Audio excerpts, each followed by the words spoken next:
The dust of the high plains settled slow, coating everything in a fine ochre powder that matched the dying sunlight. Eli Thorne, 30 years old and lean as a fence post, didn't notice the grit. He was too busy cursing the stray longhorns that had broken his herd's line just before sunset.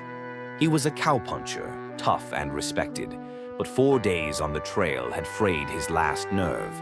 He urged his mare, Star, toward a small, isolated cluster of cottonwoods visible in the distance, hoping to water the herd before the true dark set in.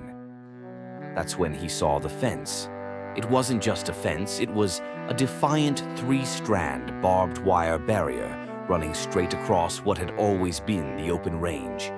And in the middle of this burgeoning homestead stood a woman, silhouetted against the last blaze of the sun, her hammer raised high as she drove the final staple into a cedar post.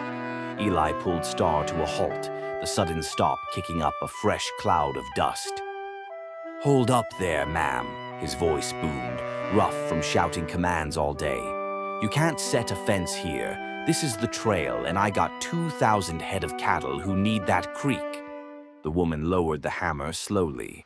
She wore a work shirt rolled past her elbows, dusty denim trousers, and a pair of boots that had clearly seen more use mucking stalls than dancing. She wasn't just working. She looked like she belonged here. "This land is staked and surveyed," she called back, her voice clear and strong, without a hint of tremor. "It's the deeded property of the Miller family. We call this the Lazy M Ranch now, and the creek runs through my pasture. You'll have to find another way around, cowboy." Eli dismounted, letting the reins drop. This was a homestead, a new one by the look of the fresh-cut timber and the tiny shack. And homesteaders were trouble. They broke up the range, scared the cattle, and always brought too many rules. "Deeded," Eli scoffed, walking toward her with a weary, deliberate stride. "Ma'am, this is open range we're standing on.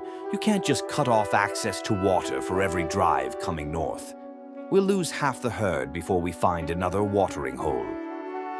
As he drew closer, he finally got a good look at her. She wasn't an old, tired matron. She was young, maybe 25, with a face dusted with sweat and determination. Her eyes, the color of wet river stone, met his challenge head-on, unflinching. He'd seen less backbone in seasoned trail bosses. "Then you should have planned your route better, Mr. Thorne, Elias Thorne," he supplied. "And you are?" "Abigail Miller," she replied, her hand moving to the post beside her, not in fear but in possessiveness. "And I'm not moving this fence. My father broke his back filing this claim.